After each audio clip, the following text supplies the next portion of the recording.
ये भगवान शिव ने किसी को नहीं दिया।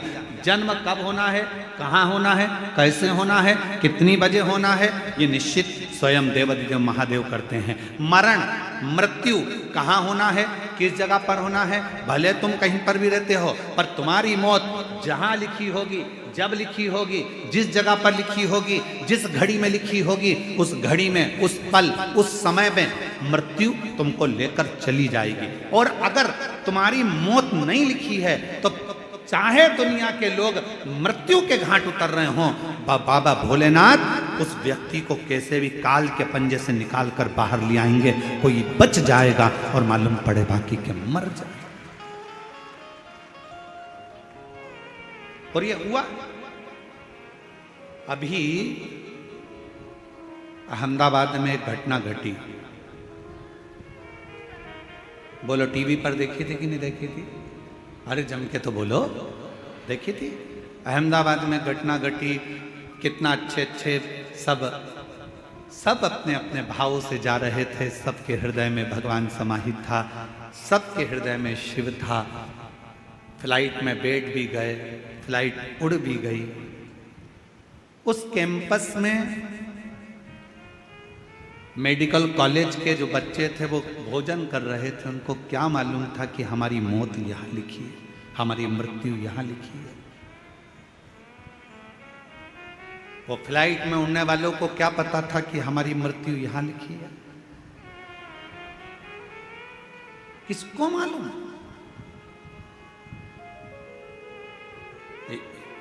किसी को नहीं मालूम कि मृत्यु कहाँ, कब, कैसे लिखी है।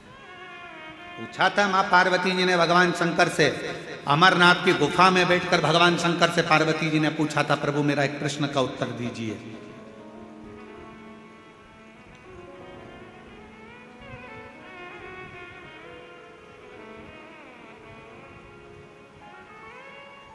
मृत्यु की तिथि, मृत्यु का समय, मृत्यु का पल, मृत्यु की घड़ी कब लिखी जाती? थोड़ा ध्यान देना, पूर्व में क्या हुआ है, तुमने कितना कमाया, कितना गमाया, पूर्व में क्या तुम्हारे पास था, क्या नहीं था, ये बताना सरल है, पर आने वाला समय क्या कह रहा है, कितने दिन जियोगे, कब चले जाओगे, कब आखिरी श्वास होगी, कब भगवान का भजन कर रहे होगे, कब प्राणों को त्याग रहे होगे, ये बताना कठिन है, बहुत कठिन। कोई कितना भी विद्वान संत बन जाए, कोई कितना विद्वान साधु बन जाए, कोई कितना विद्वान सन्यासी बन जाए, कोई कितना भी बड़ा महाराज बन जाए, वो बता नहीं सकता। याद रखना, सबसे पहला दर्शन करने के लिए मेरे शंकर भगवान राम जी के दरवाजे पर गए थे। मां कौशल्या जी की गोद में से राम जी को गोद में लेकर दर्शन किया था। क्या मेरे शंकर भगवान को नहीं मालूम था कि राम जी को 14 वर्ष के लिए वनवास जाना पड़ेगा? मेरे राम जी को मालूम था। क्या मेरे राम जी को नहीं मालूम था कि सीता जी का परित्याग करना पड़ेगा? मेरे शंकर भगवान को मालूम था। पर मेरे शंकर भगवान ने ये सब कुछ देखा, पर भविष्य नहीं बताया कि आने वाले समय में तुम्हारे साथ क्या होने वाला है। याद रखना, संत साधु सन्यासी तपस्वी साधक उपासक दुनिया में कितने भी पैदा हो जाएं, पर मृत्यु कब, कहां, कैसे होगी, इसका रिसर्च तो वैज्ञानिक भी नहीं कर सकते, साइंटिस्ट भी नहीं कर सकते। इसका रिसर्च तो केवल एक देवाधिदेव महादेव कर सकते हैं। शंकर ओघड़दानी ने लिखा, पार्वती से कहा, सुनो पार्वती, मृत्यु अटल सत्य है। जब बच्चे की नाल कटती है, माँ के गर्भ से जब बच्चा जन्म लेता है, उसकी नाल कटती है, उस नाल कटने के समय पर बच्चे की मृत्यु लिख दी जाती है कि कब, कहां, किस जगह, कैसे होगी। समय निश्चित हो जाता है।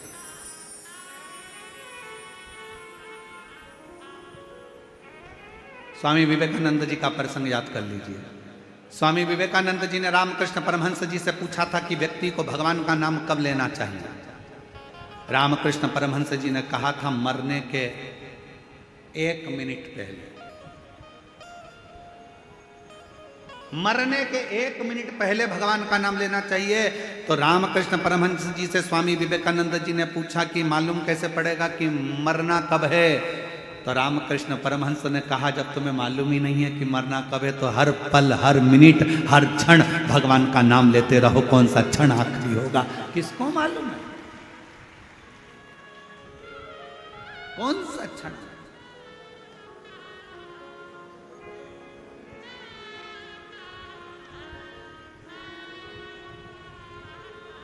और महाराज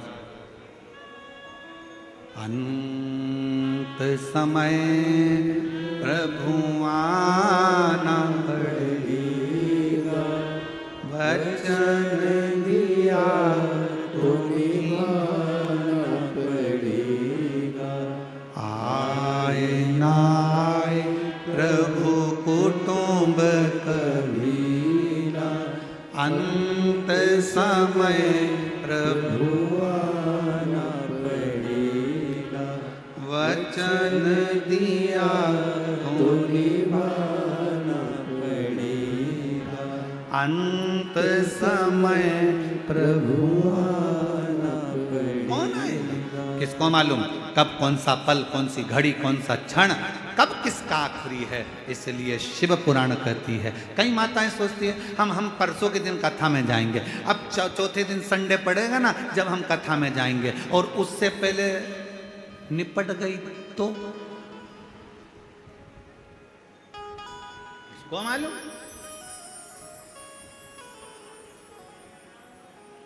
अरे अभी सावन में अपने यहाँ कथा होगी ना, तब हम सुन लेंगे। हमने सोचा है सावन के महीने में हमारे पास में ही कथा होगी, तब हम सुनेंगे। और सावन से पहले निपट गई तो क्या बात?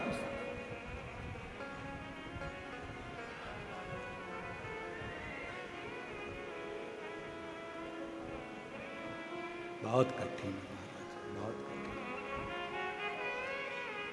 खूब भगवान का नाम ले। खेत में काम करो, धान बो, अपनी मेहनत को पीछे मत हटो, परिश्रम पूरा करो।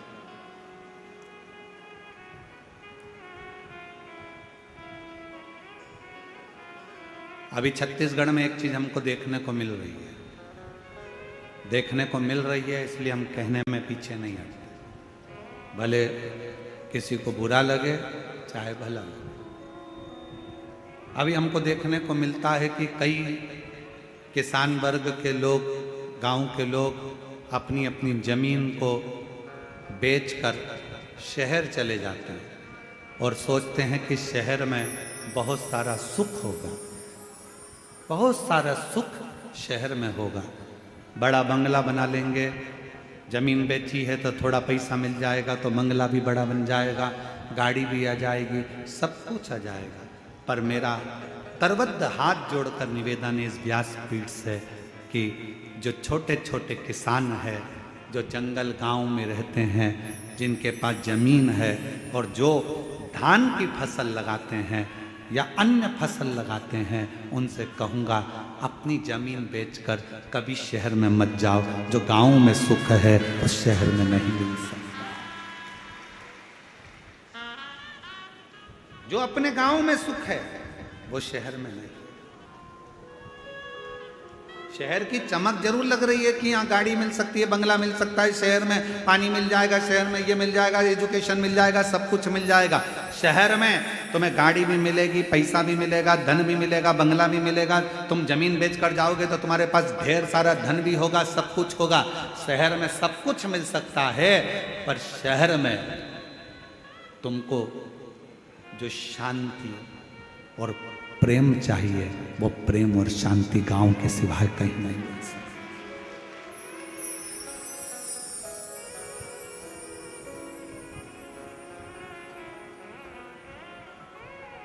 कितना अंतर है शहर और गांव में।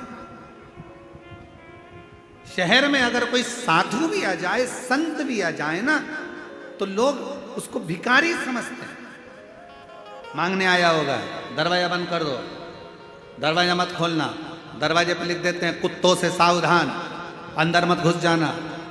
शहर में अगर कोई साधु संत भी आ जाए तो लोग उसको भिक्षुक समझते हैं, भिखारी समझते हैं।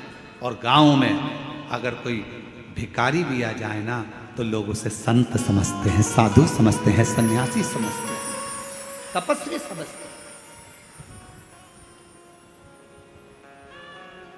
मत बेचो अपनी जमीन को, भले थोड़ा सा टुकड़ा है, थोड़ी सी फसल लगाओ, अलमस्त जिंदगी जियो। अपनी जमीन है, अपनी जमीन पर रहे हो, तुम सब जमींदार हो। लोग कहते हैं ये किसान है, हम कहते हैं जिसके पास जमीन का भी अगर एक टुकड़ा है तो वो जमींदार से कम नहीं है, अपनी मस्ती में जीने वाला है, अपनी मस्ती।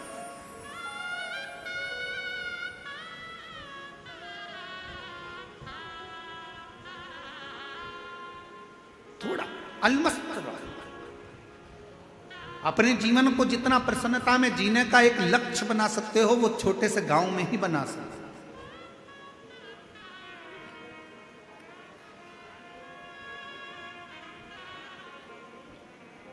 शिव कथा करे, भगवान शंकर का चरित्र करा है, शिव महापुराण की कथा करे, ये भगवान शंकर का संवाद कथा है।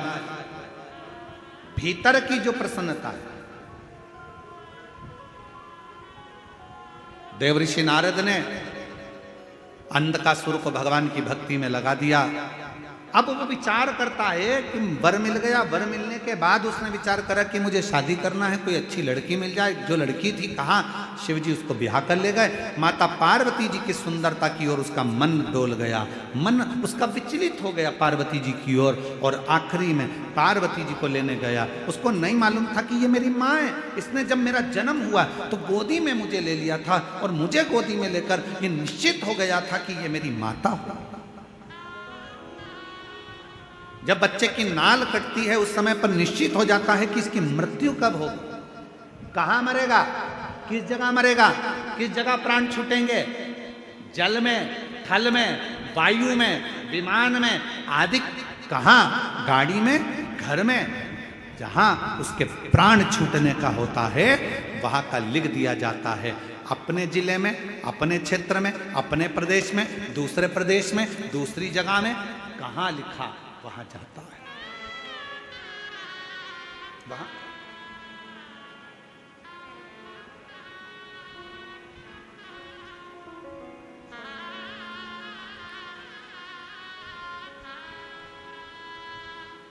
इसलिए शिव पुराण कहती है जितना समय मिले, ये मत सोचना अगली कथा जब छत्तीसगढ़ में होगी ना तब मैं कथा सुनने के लिए जाऊंगी। नहीं नहीं नहीं, काल करे सो आज करे सो पल में प्रलय हो जाएगा, शिव पुराण सुनेगा। आज मिला है, चल पहुंचो। बहुत सारे प्रश्न हैं दुनिया की दृष्टि में, बहुत प्रश्न। एक बहन ने एक प्रश्न लिखा कि गुरुजी हम हमारे नर्मदा जी का दर्शन करने के लिए हम जबलपुर के पास बेड़ा घाट गए, वहाँ से हम शंकर जी का छोटा सा शिवलिंग लेकर आ गए, हम उसकी प्राण प्रतिष्ठा करे बिगर हम उसका पूजन कर रहे हैं, हमारे पास में प्रतिष्ठा का पैसा नहीं है, हम उसकी आराधना कर रहे हैं, क्या हमें पुण्य मिलेगा? क्यों नहीं मिलेगा? लिंग पुराण में, शिव महापुराण में, नर्मदा पुराण में, स्कंद पुराण में सब में तो वर्णन किया कि मां नर्मदा जी के जल से अगर कोई कंकर भी निकलता है तो वो शंकर है। उस शंकर की प्रतिष्ठा की जरूरत नहीं होती, वो अपने आप में प्रतिष्ठित होता है। आप उसकी आराधना करिए, कौन मना कर रहा है? आप उसके जल चढ़ाओ, पूजन करो, आराधना करो।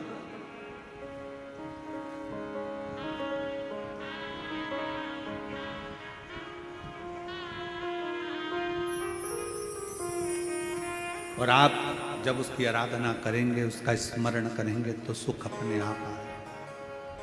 और शंभु शरण मांगू घड़ी रे, दुख काटो दया कर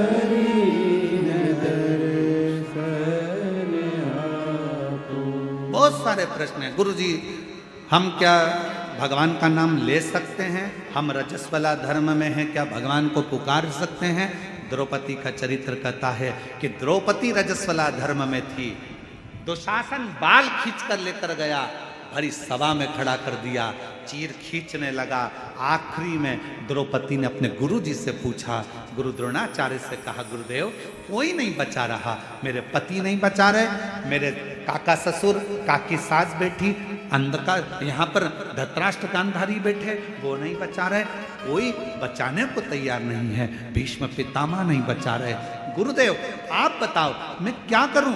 तब गुरु जी ने कहा, एक काम कर, वो द्वारका नाथ को पुकारना प्रारंभ कर दे।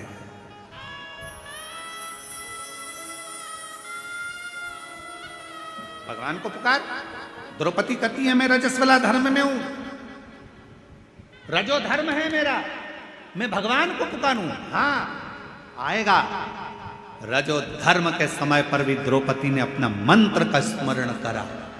शिव महापुराण की कथा कहती है, भगवान का नाम, तुम शुद्ध हो अशुद्ध हो, तुम स्नान करे हो ना करे हो, तुम कहां बैठे हो उससे भी मतलब नहीं।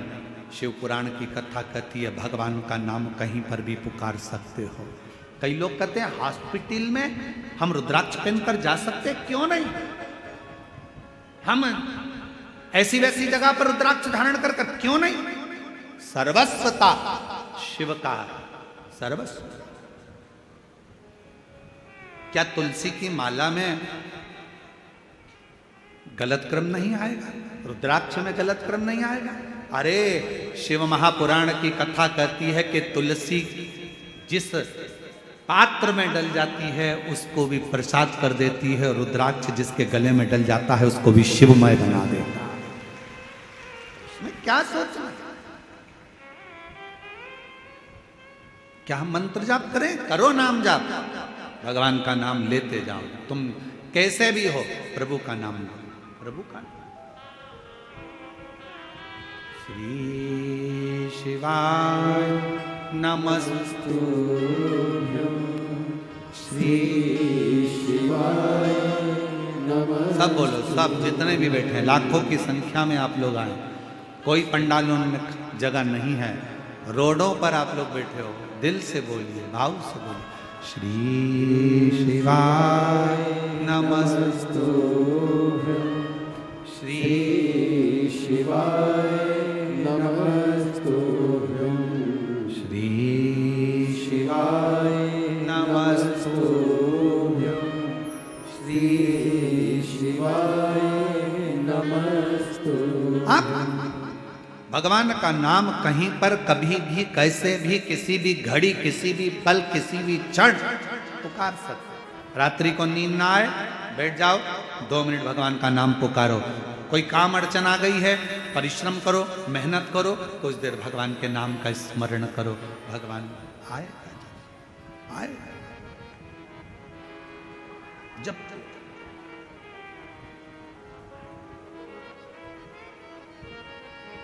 तब कहाँ कैसे प्राण जाएंगे कोई भरोसा नहीं। अंधकासुर ने सोचा कि मेरे प्राण जाएंगे ही नहीं, मेरी तो कोई माँ है ही नहीं, मेरी माता ही नहीं है तो प्राण जाने का काम ही क्या। पर उसको क्या मालूम था कि मृत्यु निश्चित है।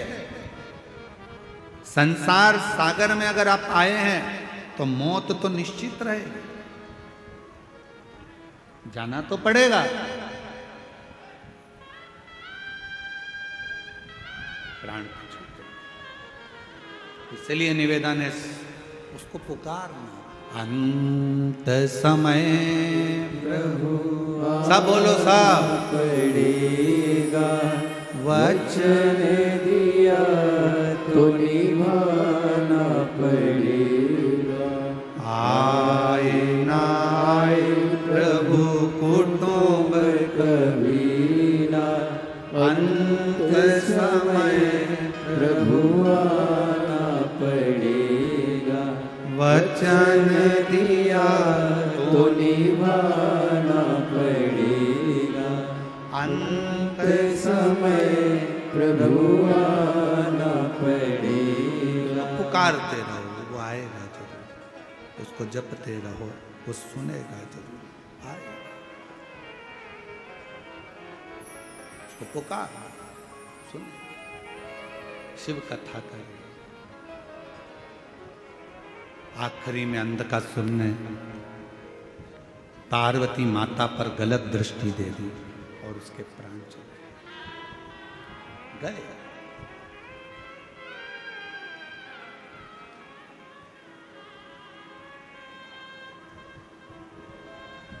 कई लोग ऐसे भी हैं, यहीं बैठे हैं, कई मेरी जीजियां ऐसी बैठी हैं, कई बेटियां ऐसी बैठी हैं, कई जीजा ऐसे बैठे हैं। उनके मन में हमेशा एक बात आ जाती है, ए गुरुजी, हमने भगवान को ऐसे ऐसे कर लिया, गलती हो गई। अब जैसे कल कथा सुनी तो कहा कि गुरुजी आपने बताया कि जिस दिन व्रत होता है उस दिन बेलपत्र नहीं तोड़ना चाहिए, और हमने पुराने समय में हमने पशुपति व्रत करे, हमने तो उसी दिन बेलपत्र तोड़ लिया, तो हमने गलती कर दी। आपको मालूम नहीं था, आपके स्मरण में नहीं था, आपको याद नहीं था। और जब तक मालूम नहीं रहता, स्मरण में नहीं रहता, याद नहीं रहता, तो सोच लेना चाहिए कि हमारा शंकर हमें माफ करता चले जा रहा है, हमारा शिव हमें माफ, हमारा शंकर माफ कर रहा है, ये निश्चित है। हमें स्मरण में नहीं था।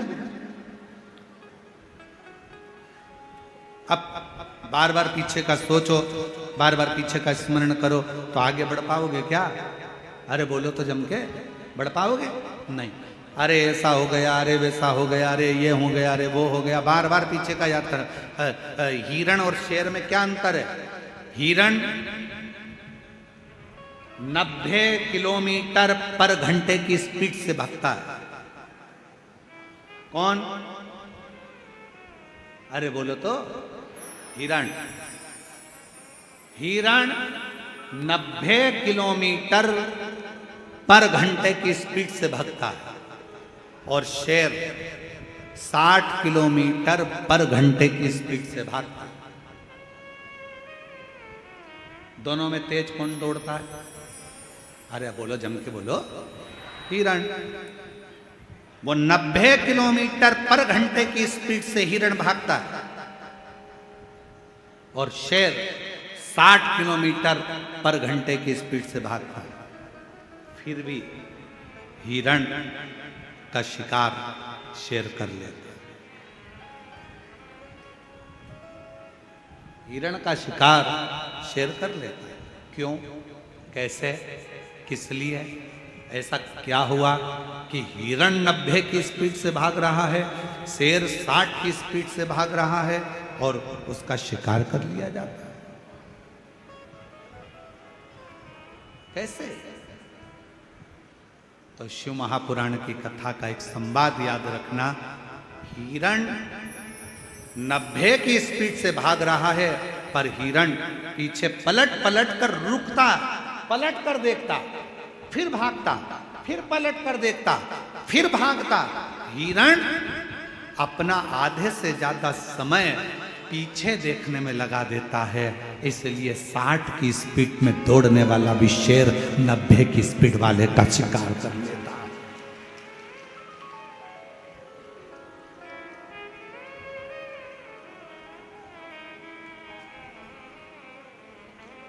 पलट रहा है, पीछे देख रहा है, पीछे, फिर पीछे देखा, फिर पीछे देखा, फिर पीछे देखा, फिर पीछे देखा, तो शेर ने उसका शिकार कर लिया। 90 की स्पीड में भाग रहा था हिरण, पर 60 वाले ने 90 वाले का शिकार कर लिया। पीछे पलटने के चक्कर।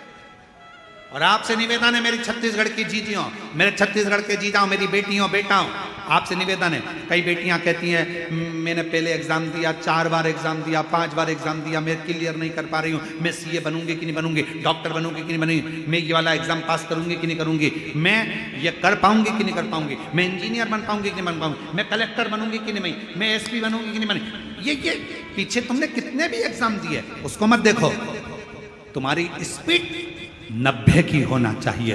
अच्छा पढ़ो, मेहनत करो, संघर्ष करो और दौड़ते रहो, आगे बढ़ते रहो। फिर तुम्हारा शिकार कभी नहीं होगा, तुम एक दिन अपने सिंहासन पर बैठकर ही रहोगे। एक पत्र है, अच्छा है, देखिए। शंभू शंभू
खुशबू राहुल जैन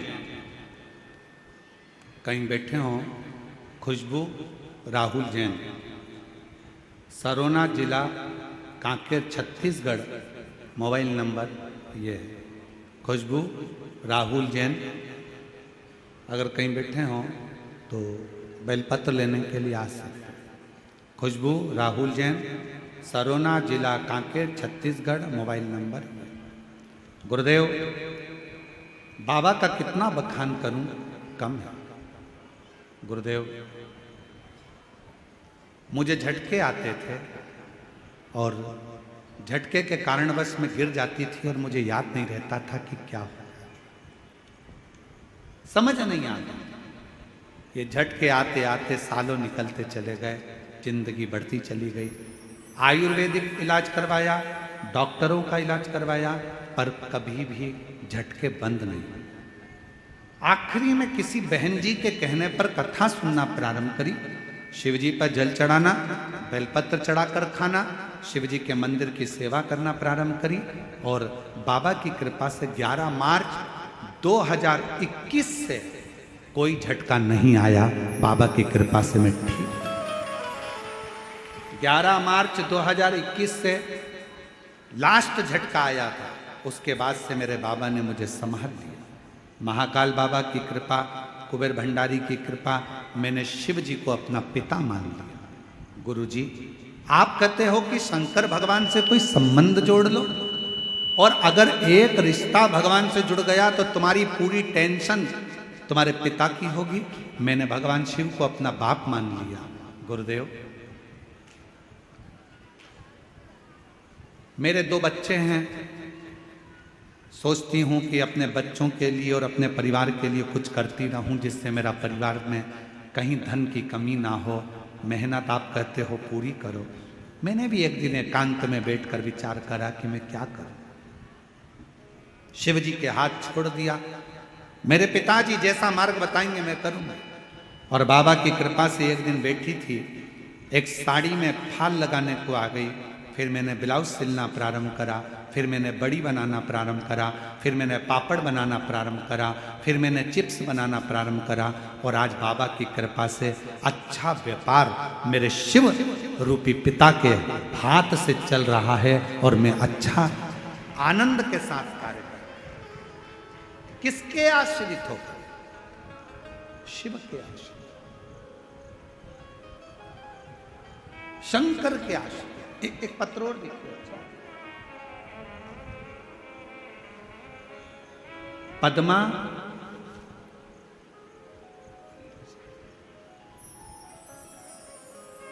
जरा पढ़ के बताओ क्या लिखा है। पद्मा सहारा कि साहला?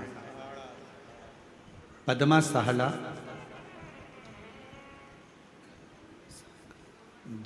जामसार कला थाना डोंगर गांव से हूँ।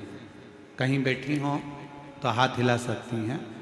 पद्मा सहारा, जामसारा कला थाना डोंगर गांव से हूँ। बाबा, व्यासपीठ को प्रणाम करती हूँ।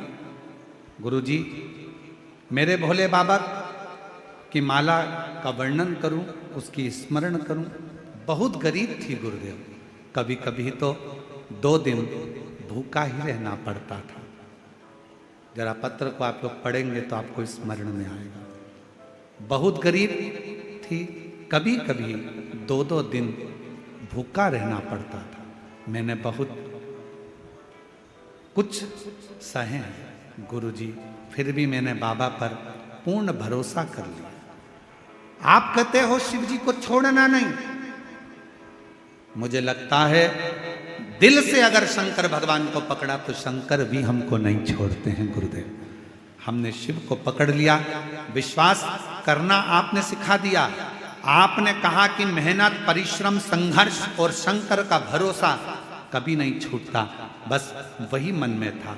गुरुदेव, मेरा बड़ा बेटा नौकरी में लग जाए, मैं बाबा से प्रार्थना करती थी। मेरे छोटे बेटे की आंख से दिखाई नहीं देता, आंखें कमज़ोर थी। मैं बाबा से प्रार्थना करती कि बाबा मेरे बेटे की नौकरी लग जाए और मेरे बेटे को दिखना प्रारंभ हो जाए। उसकी आंखों में दिखाई नहीं देता, बहुत परेशान, करूं तो करूं क्या। शिव पर भरोसा करा, आपकी कथा दिन रात सुनती।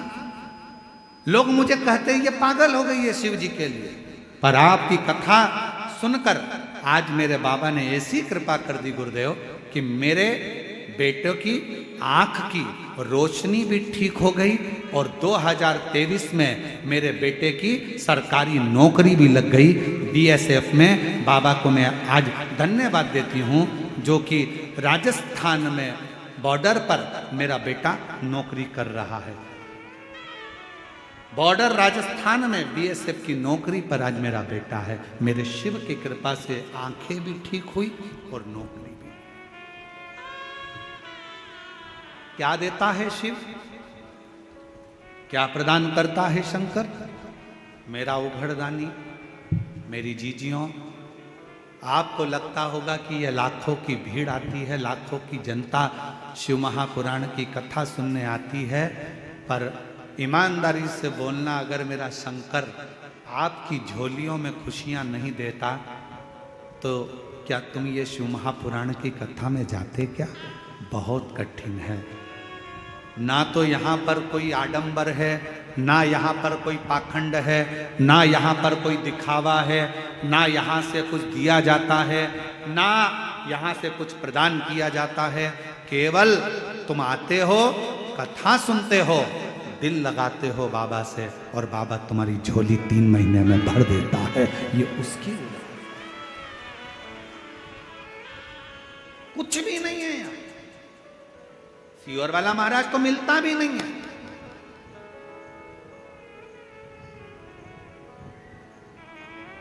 हम आपसे मिलते भी नहीं है, और नहीं मिलने का कारण केवल एक है कि भगवान को भगवान रहने दो, इंसान को भगवान मत बनाओ, इसलिए नहीं मिलते आपसे। कई लोगों के मन में आ जाएगा सीहोर वाले महाराज जी से मिलने, हम भगवान ऐसा कृपा कर दे, महाराज जी हाथ रख दे, महाराज जी ऐसा। ना ना ना ना, आप भगवान को भगवान रहने दो, इंसान को भगवान मत बनाओ। आज के जमाने में ढेर सारे भगवान बन के बैठे हुए हैं, ढेर सारे। कोई क्या हमारे पास आओ हम तुम्हारा कल्याण कर देंगे, कोई क्या हमारे पास आओ हम तुम्हारा कल्याण कर देंगे। कोई नहीं कर सकता किसी का कल्याण। दुनिया में केवल एक शंकर ही ऐसे हैं जो जगत का कल्याण कर सकते हैं, बाकी का कोई नहीं मिलते हम। और इस बात के पीछे बहुत विवाद भी होता है। कई लोग कहते हैं महाराज जी तो चाय पीने जाते होंगे तो इतने लाख ले लेते होंगे। कई लोग कहते हैं महाराज जी तो ऐसे जाते होंगे किसी के घर तो करोड़ों रुपए ले लेते होंगे। ना ना ना ना, हम चाय तो हमारी जिंदगी में आज तक मुंह पे रखी नहीं, क्योंकि हमारे घर में जब हमारी परिस्थिति ऐसी थी तो हमारे यहाँ चाय बनाने के लिए दूध का भी पैसा नहीं था। तो हमें स्मरण में है हमारी माँ थोड़ा सा कहीं से अगर गुड़ मिल जाता था तो पानी में घोल कर उसको दे देती थी, होठ पर लगा लेते थे तो लगता था कि चाय ऐसी होती होगी। उस परिस्थिति से निकले हैं तो आज तक चाय मुंह पे रखी नहीं, उस परिस्थिति का स्मरण। क्यों नहीं नहीं, आप और हम भी भगवान के एकांत में बैठकर शिव नाम का भजन करें, स्मरण करें, चाकरी करें, मंत्र जाप करें, और आप भी शिव से लगन लगाओ, उसकी ओर जाओ जिसकी जरूरत है। सीहोर में भी आओ। हमने एक बार कथा में कहा था, आपके घर के नजदीक में अगर शंकर जी का मंदिर है, आप रोज शिव जी के मंदिर में जल चढ़ाने के लिए अगर जाते हो, तो हमने कहा था उसके बीच में अगर तुम्हारी मौसी का घर पड़ जाए, मामा का घर पड़ जाए, सहेली का घर पड़ जाए, रिश्तेदार का घर पड़ जाए, बेटी का घर पड़ जाए, माँ का घर पड़ जाए, तो भी उस रिश्तेदार के घर मत जाना, सीधे मंदिर, मंदिर से सीधे घर आना, क्योंकि शंकर भगवान कब क्या देकर भेज देगा, तो वो खजाना लेकर अपने घर जाइए। सीहोर कुबेरेश्वर धाम पर आओ तो यह सोचकर आना कि मैं अपने पापा के घर जा रही हूं, मैं अपने पिता के घर जा रही हूं, मैं अपने बाबुल के घर जा रही हूं। ऑटो वाला कहेगा यहां ले चलता हूं, वहां ले चलता हूं, ये करता हूं, वो करता हूं। नहीं, मुझे मेरे पिता के घर लेकर चल, मुझे मेरे कुबेरेश्वर धाम लेकर चल। मैं रेलवे स्टेशन पर उतरी और बाबा से कहो कि मुझे मेरे बाबा के घर लेकर चल। देगा तो मेरा बाप देगा, और जो बाप देगा वो दुनिया में कोई नहीं दे सकता है। मेरा शंकर मुझे, मैं उसके अधीन हूं।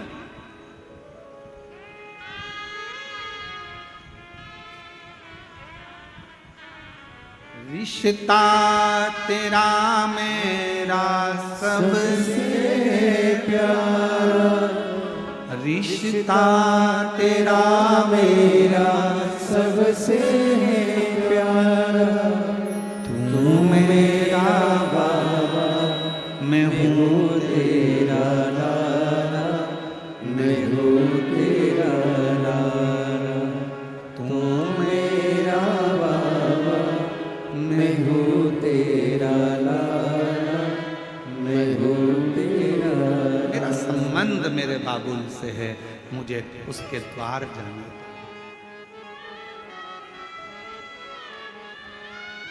एक हमारे शैलेंद्र भाई बहुत अच्छा एक देवी का स्मरण भजन गाते हैं। वो स्मरण में आता है कि अब ना रोको, ना रोको, माँ के द्वार जाने दो। अब ना रोको, ना रोको, माँ के द्वार जाने दो। माँ के द्वार जाने दो, माँ के द्वार जाने दो, अब न रोको, न रोको, माँ के द्वार जाने दो, अब न रोको, न रोको, माँ के द्वार जाने दो। एक बार जाने दो मुझे, एक बार जाने दो, एक बार जाने दो मुझे, एक बार जाने दो, अब ना रोको, ना रोको, माँ के द्वार जाने दो, अब ना रोको, ना रोको, माँ के द्वार जाने दो। रोते नहीं, रोते नहीं, आंसू बचे, रोना नहीं। अच्छा खुश हो, आपके बाबा ने हाथ पकड़ लिया, आप क्या सोच रहे हैं?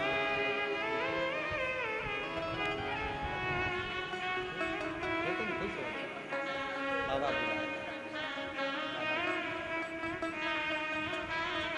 खुशबू जैन, जिसने शिव पर भरोसा कर कर बाबा ने हाथ पकड़ा और बाबा की कृपा से आज अग्रणी है। अब ना रोको, ना रोको, माँ के द्वार जाने दो, एक बार जाने दो मुझे, एक बार जाने दो, एक बार जाने दो मुझे, एक बार जाने दो, अब ना रोको, ना रोको, माँ के द्वार जाने दो। अब ना रोको, ना रोको, माँ के द्वार जाने दो। वो उसके द्वार, उसकी चाकरी, उसकी शरणागति, कहीं नहीं जाऊंगी, भटकूंगी नहीं, कहीं नहीं।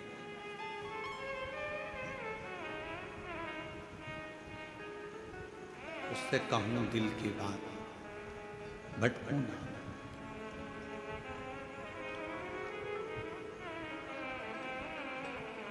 कब, कहां, कैसे वो कृपा कर दे उसका भरोसा नहीं, पीछे नहीं पलटती। क्या हुआ पहले, मैंने एक बार एग्जाम दी, नहीं निकली गुरुजी, दूसरी एग्जाम दी, नहीं निकली गुरुजी, कोई बात नहीं, मेहनत कर रही हो ना बेटा, अपना परिश्रम कर रही हो ना बेटा, सफलता मिलेगी। हार उसकी होती है जो हाथ पर हाथ रख कर बैठा रहता है।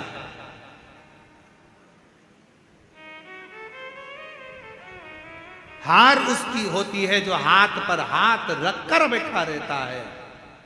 मेहनत करने वाला तो एक दिन विजय प्राप्त कर कर ही रहता है। मिलेंगे तुम्हारे गांव में, तुम्हारे शहर में अगर कोई बहुत छोटा है, बहुत गरीब बड़ा है ना, उस पर कोई ध्यान नहीं देगा। बहुत गरीब बड़ा है, बहुत छोटा है, उस पर कोई ध्यान नहीं देगा। पर वही व्यक्ति अगर बड़ा हो गया, वही व्यक्ति धनपति हो गया, वही व्यक्ति विद्वान हो गया, उसी को लोग पूछने लगे, उसी को लोग जानने लगे, तो लोग फिर ताना भी देना प्रारंभ करें। छोटे हो, छोटे बने रहोगे, कोई ना पूछेगा, छोटे हो कोई ना ध्यान देगा। पर जैसे ही तुमने पद प्रतिष्ठा यश वैभव प्राप्त करा, आपके ऊपर ताने भी लगेंगे, गाली भी लगेगी, अपशब्द भी लगेगा।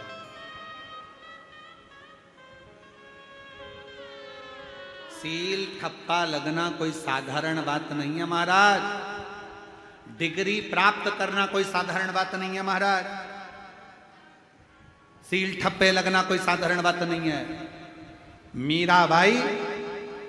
मीराबाई के जीवन में सोचो, सांप का पिटारा आया, शेर के सामने जंगल में छोड़ दिया।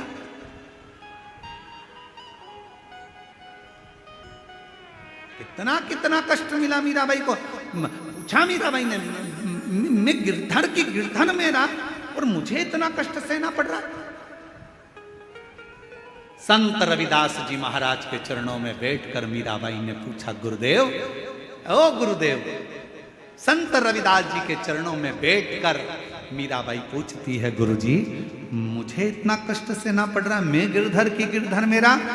संत रविदास जी महाराज जी ने कहा, मीरा, जो भगवान के करीब में आता है, जिसको भगवान अपना बनाकर पृथ्वी पर जन्म देता है, उसको दुनिया के ताने, गाली, अपशब्द बहुत सहना पड़ता है। क्योंकि भगवान के हो रहे हो, भगवान ने तुमको जन्म दिया है और उसके लिए जी रहे हो, तो बहुत सहना पड़ेगा, बहुत सहना पड़ेगा, बहुत।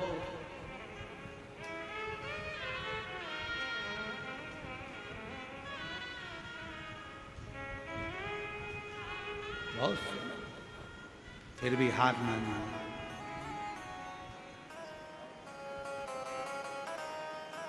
फिर भी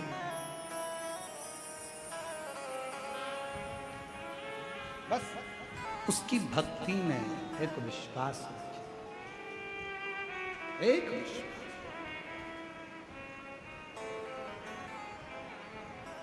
और अब ना रोको माँ के द्वार जाने दो। अब ना रोको माँ के द्वार जाने दो। अब ना रोको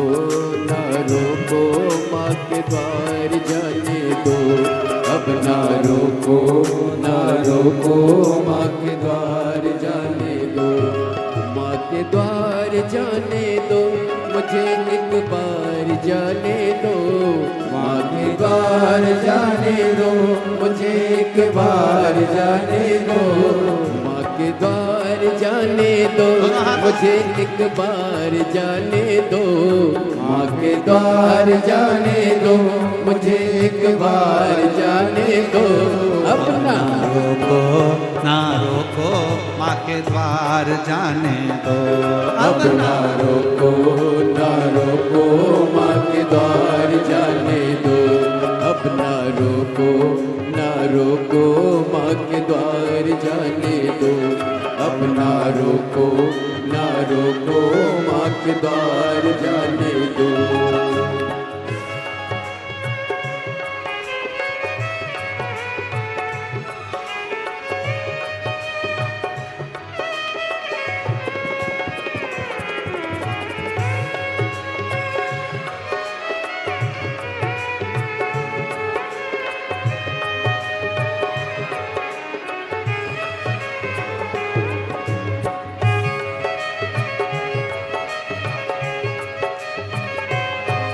जय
दर्शन का मुझे जाना माँ के पास, मुझे जन्म की प्यास बुझाने दो, जन्म की प्यास बुझाने दो। दर्शन किए मुझे जाना माँ के पास, मुझे जन्म की प्यास बुझाने दो, जन्म की प्यास बुझाने दो। दाती माँ के चरणों में स्वर्ग जैसे जन्म के वक्त के शीश झुकाने दो, मुझे भी शीश झुकाने दो। अम्बे रानी महारानी का मुझे प्यार पाने दो, अम्बे रानी महारानी का मुझे प्यार पाने दो। एक बार जाने दो मुझे, एक बार जाने दो, एक बार जाने दो मुझे, एक बार जाने दो। अब ना रोको ना रोको माँ के द्वार जाने दो, अब ना रोको ना रोको माँ के द्वार जाने दो।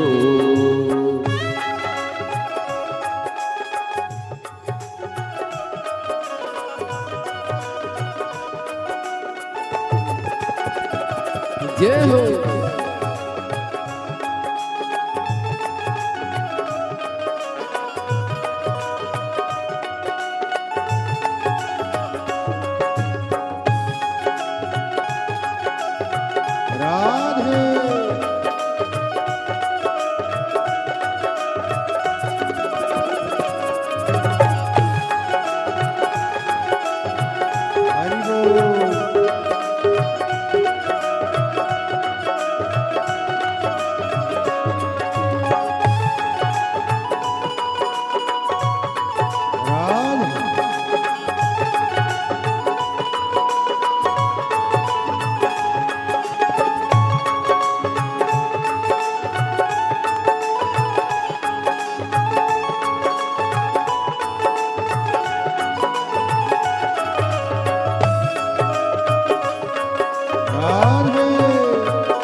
भरे भंडारों से सच दरबारों से सबकी भरती है झोलिया, सबकी भरती है झोलिया।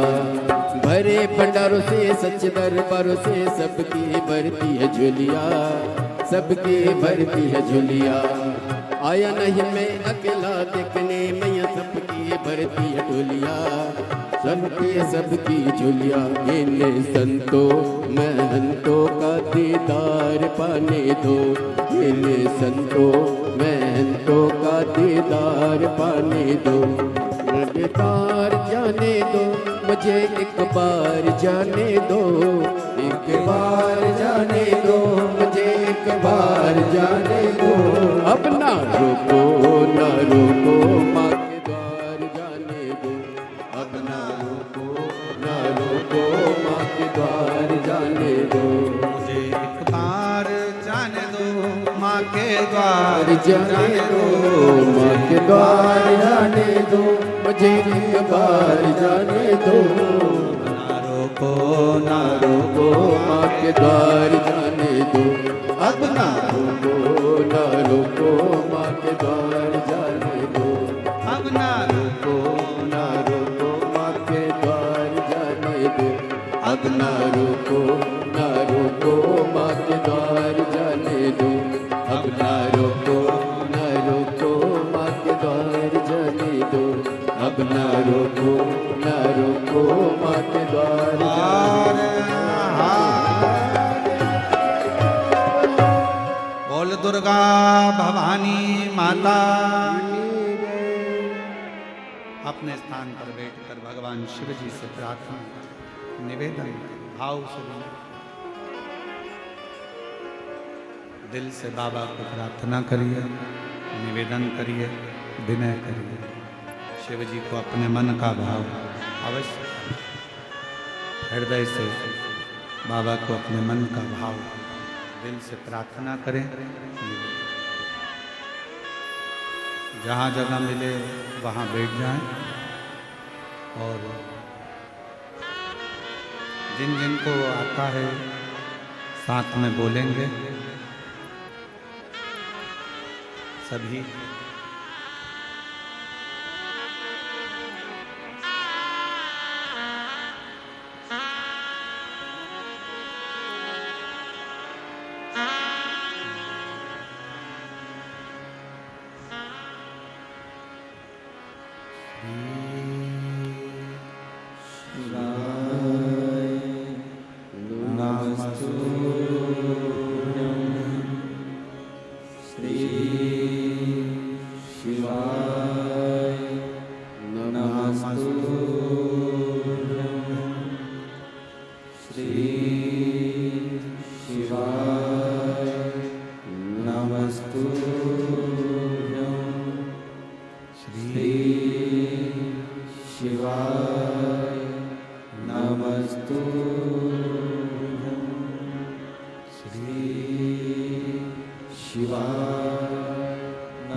बाबा देवदेव महादेव, भगवान शिव, वरदानी त्रिकालदर्शी, कैलाशी गणेशी शंकर, भगवान शिव की पवित्र कथा कर रही है, शिव महापुराण की कथा वर्णन कर रही है, शिव तत्व कह रहा है।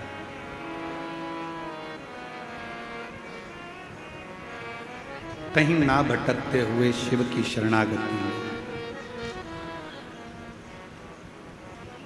अंधकासुर के प्राण चले गए। तारकासुर ने अपने तीनों बेटों को समझाया, तीन को मत दो, मुसीबत में डालने वाले को, मुसीबत से निकालने वाले को और मुसीबत में साथ देने वाले। देवऋषि नारद अगर अपने किसी पर करुणा करने वाले होते हैं तो पहले उसको थोड़ा कष्ट दे देते हैं,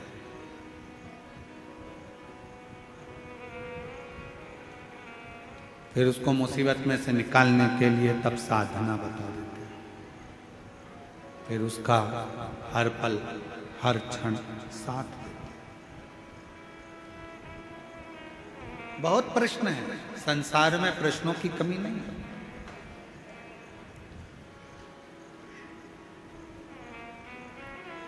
क्यों गुरुजी? मान लो हम मंदिर ना जा पाए तो जो उपाय हमको करना है क्या वो हम हमारे घर में कर सकते? क्यों नहीं? कई बड़े बड़े शहर होते हैं, बड़े बड़े शहर हैं, मंदिर दूर है। कई उपाय ऐसे होते हैं जो रात्रि में करना होते हैं, नहीं हो पाते। मंदिर का दरवाजा बंद हो गया, नहीं कर पा रहे, अपने घर में कर लो।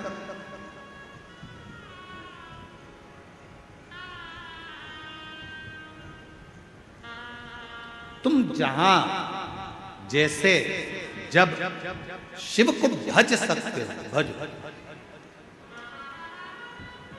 शंकर भगवान का कार्य है आपके द्वार पर आकर आपका कल्याण करना, आपका उद्धार करना। ये शिव का, और कितनी सुंदर कथा है।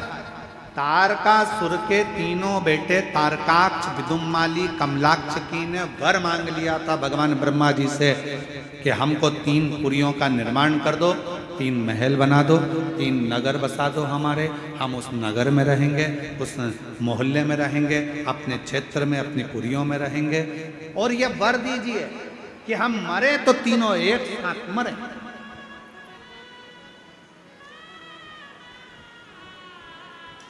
मान लो अगर हमारे प्राण चले भी जाएं, हमारे प्राण अगर छूट भी जाएं तो हम मरे तो तीनों एक साथ मरे, तीनों के प्राण एक साथ जाए, एक साथ।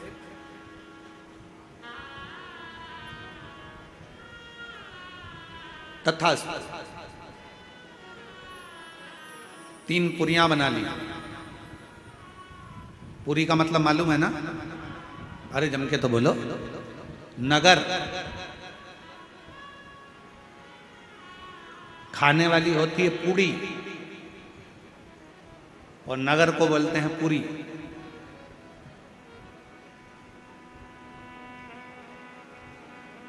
तीन पुरियां बनी जिसमें तारकाक्ष, विदुमाली, कमलाक्ष की सब उसमें निवास कर, सब उसमें निवास कर रहे हैं, सबकी सब। खूब उपद्रव मचाया, जितना उपद्रव मचा सकते थे। क्लियर करो उसको आवाज को। खूब उपद्रव मचाया, सारे देवता परेशान हो गए, सब परेशान।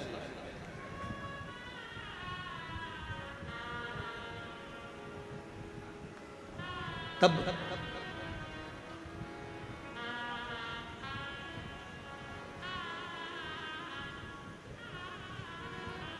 सबने मिलकर भगवान देवादिदेव महादेव से प्रार्थना की। सबने मिलकर प्रार्थना करी, हे शंभु, हे त्रिकालदर्शी, हे करुणा सागर, हे दया सागर, दुनिया का कल्याण करने वाले हे शिव, कृपा कर कि नमामि शमीशान निर्वाणरूपं विभुं व्यापकं ब्रह्मवेदस्वरूपं नमामि निर्वाणरूपं विभुं व्यापकं ब्रह्मवेदस्वरूपम् ओम नमः शिवाय ओम नमः शिवाय ओम नमः शिवाय ओम नमः शिवाय नमामि शमीशान निर्वाणरूपं विभुं व्यापकं ब्रह्मवेदस्वरूपम् ओम नमः शिवाय ओम नमः शिवाय ओम नमः शिवाय ओम नमः शिवाय। शिव जी प्रसन्न हो गए। मांगो क्या चाहिए, देवता इतने एकत्रित होकर आए, आप सब एकत्रित होकर आए हो, क्या चाहिए। शिव महापुराण में, स्कंद पुराण में और लिंग पुराण में, तीनों में एक बात एक जैसी मिलती है कि शंकर भगवान अपनी कथा में, शंकर भगवान अपने मंदिर में और शंकर भगवान अपने 12 ज्योतिर्लिंग में उसी को बुलाते हैं जिसका कल्याण करना होता है।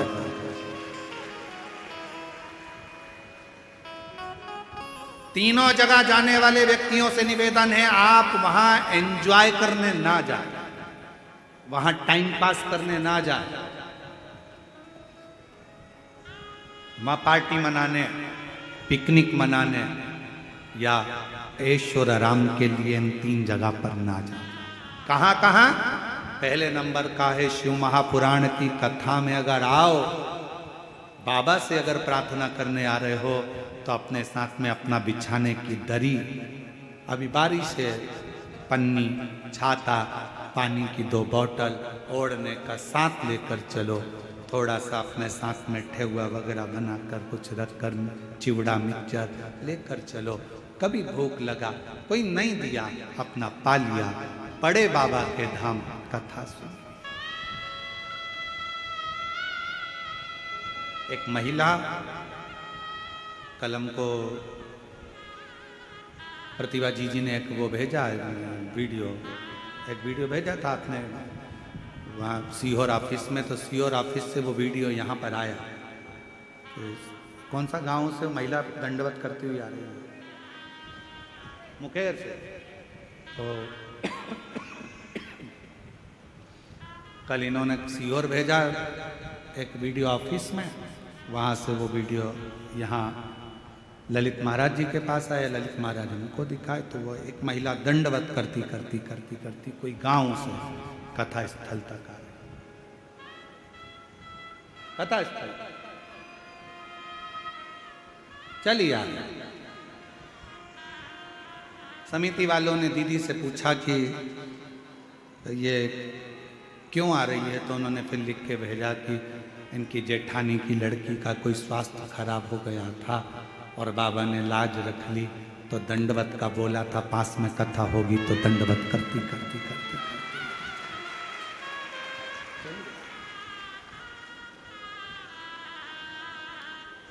विश्वास। कथा में जाना तो ये सोच कर जाना कि वहां पर थोड़ा संघर्ष करना पड़ेगा, पानी भी आएगा, धूप भी आएगी, कीचड़ भी मिलेगा, हवा भी चलेगी, आंधी भी चलेगी, सब कुछ। अपनी रक्षा अपने को करना, अपनी सुरक्षा अपने को करना।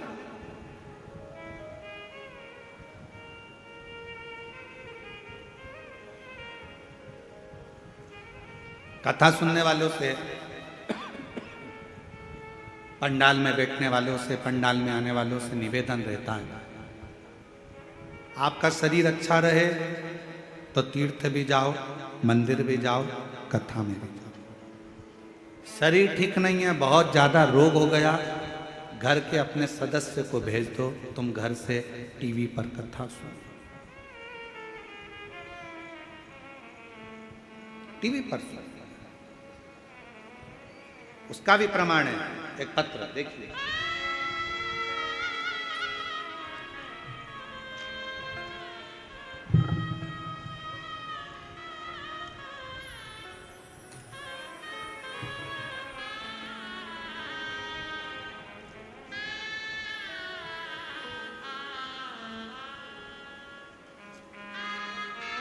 मेरा नाम इंद्राणी साहू है, पति श्री सियाराम साहू, ग्राम बरघरा, जिला कवर्धा, छत्तीसगढ़ का निवासी हूँ। कहीं बैठे हों तो बेलपत्र लेने के लिए आ सकते हैं। इंद्राणी साहू, पति श्री सियाराम साहू, ग्राम बरघरा, जिला कवर्धा, छत्तीसगढ़ का निवासी।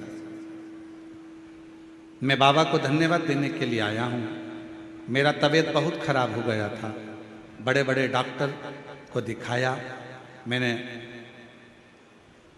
MRI कराना, CT स्कैन कराना, तो पता चला कि तुम्हारे सिर पर गांठ हो गई है। 2.5 सेंटीमीटर का जो गांठ है वो ब्रेन में हो गई है, तुम्हें ब्रेन ट्यूमर हो गया है, उसका ऑपरेशन करना पड़ेगा। खर्चा करीब 10 लाख रुपए का है। पत्र को आप लोग LED पर पढ़ रहे हैं सब लोग, बोलो तो। खर्चा करीब 10 लाख रुपए का लगेगा। डॉक्टर ने बताया ऑपरेशन के बाद कोई गारंटी नहीं है कि बचेगा या नहीं, होश में आएगा कि नहीं। मेरे परिवार वाले घबरा गए और मेरे पत्नी इंद्राणी साहू को अस्पताल, हॉस्पिटल से हम घर लेकर आए, क्योंकि हम छोटे किसान हैं, मेरे पास इतना पैसा नहीं था। मैंने अपने रिश्तेदार दीदी जीजा को फोन से बताया, तब किसी को भी बोला, पर इतना धन की व्यवस्था किसी के पास नहीं थी। दीदी बोली तुम ऑपरेशन मत कराओ भैया, एक काम करते हैं, सीहोर चले जाते हैं, वहां पर प्रदीप मिश्रा जी रहते हैं सीहोर में, वहां कुबरेश्वर बाबा का पूजन करना। दीदी के गाड़ी किया और हम लोग सीहोर चले गए। कुबरेश्वर बाबा का पूजन करा, रुद्राक्ष लिया, पूजन करके रुद्राक्ष लेकर कंकर शंकर पूजा पाठ किया और 2 दिन दर्शन करने के बाद से प्रार्थना किया, बाबा मेरी पत्नी का सिर पर गांठ है, उसे ठीक कर देना। हम लोग रुद्राक्ष लेकर घर आ गए। पत्नी रोज रुद्राक्ष को लोटे में जल में भर देती, भोले बाबा पर चढ़ाती, पीने लगी, बेलपत्र चढ़ा हुआ खाने लगी।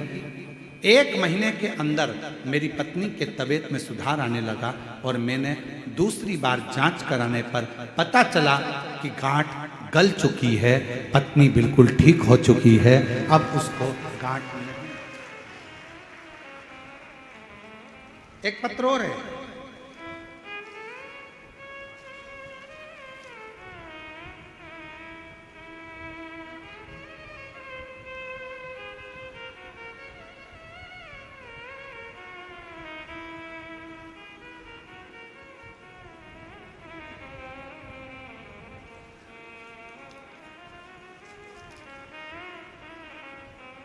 मेरा नाम श्रीमती योगिता